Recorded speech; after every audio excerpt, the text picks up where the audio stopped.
Candace Olson, and this is for PE 580. I decided to do my PowerPoint presentation on childhood obesity. I picked childhood obesity because I see so many of my students suffering from this, and it breaks my heart. And I wonder what is going to happen later in their life if we don't get this under control now.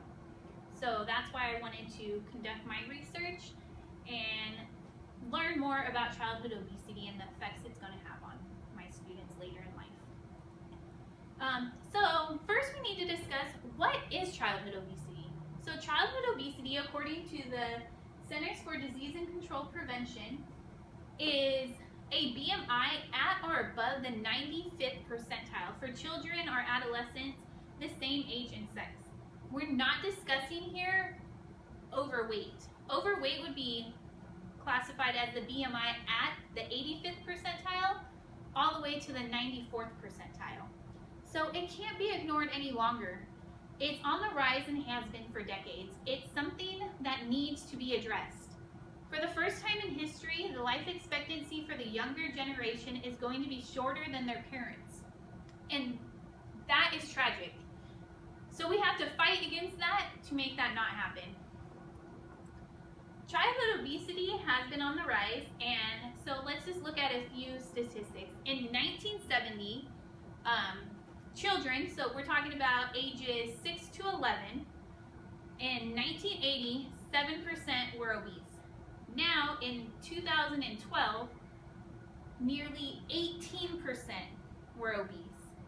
That's a huge jump. And then also, going back to 1980, if we're looking at children, so adolescents now, 12 to 19 years old, it went from 5% all the way up to 21%. That is a huge jump. That means 4 times as many children are obese as 32 years ago. And even more now, because now we're in 2016. So this is something we have to talk about. Childhood obesity carries on into their adulthood. So it's not something that just stops. It carries on throughout their entire life.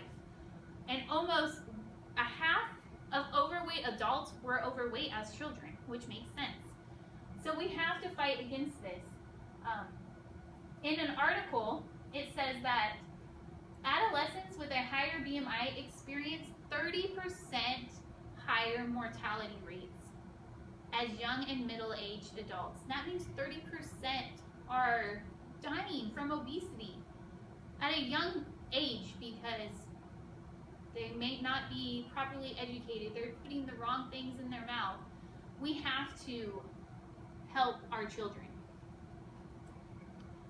Implications of childhood obesity. So in another article and study, childhood obesity and adolescence is strongly associated with adult obesity. These statistics are very alarming. 1/3 of obese preschool aged, 1/2 of obese school aged, and 80% of obese adults become, obese adolescents become obese adults. 80%. So if I had 10 students who were obese in my 8th grade classroom right now, 8 of them would become obese adults. So we have to try and help these students and kids. And according to the American Heart Association, so again, in the same classification, obesity, we're talking about, 70% have at least one risk of cardiovascular disease. 37 have 2. And 18% have 3 risk factors for cardiovascular disease. This means that they're going to have heart attacks and stuff like this. If you're in the 99th percentile, it's even more alarming. It's 84, 59, and 33% have 1, 2, or 3 risk factors for cardiovascular disease. We have to make a change. It is critical, it is crucial to the youth that we help them with this. They're struggling. So how are we going to do this? We have to educate them, but not only them, we have to educate their parents, because their parents are doing the shopping, their parents are buying this stuff, their parents are cooking, the parents are taking them out to eat. We have to stop. Like Patty Supay said in the Press Enterprise, you can exercise until you're purple. If you're not eating healthy, your increases in fitness are going to be minimal.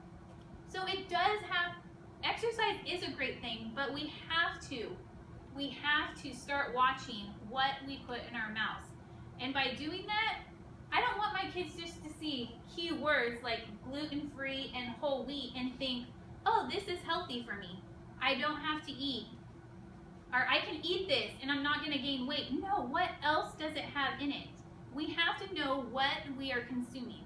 We have to know the ingredients. We have to know how it affects our body, what's good for us. Food is to fuel our body to give us energy. So we need to know how our body works so we're putting in the proper nutritions to help with all of this. Future research definitely needs done. I would love to see more research done on the effects. Okay, if you're obese at 2 years old, what happens later in life? If you're obese at 5, what are your risk factors? I would love to see more statistics on this. In my 8th grade class, statistically speaking, if I have a class of 30 students, 6 are going to be obese. I'm not even talking about overweight. We're talking about strictly obese. That is huge. Child obesity has been a problem and it needs to be addressed more. I had no clue how alarming some of these statistics were, and it actually breaks my heart that some of my students are going to have to fight their entire life through obesity. And this quote really hit home with me and made me super sad because of the increasing rates of obesity, unhealthy eating habits, and physical inactivity, we may see the first generation that will be less healthy and have shorter life expectancy than their parents. That was from the American Heart Association. That breaks my heart because we have so many things at our fingertips. I mean, we have technology advances, we have modern medicine, we have all these things to make us live longer, yet we're undoing it by what we're eating. And that's truly a tragedy.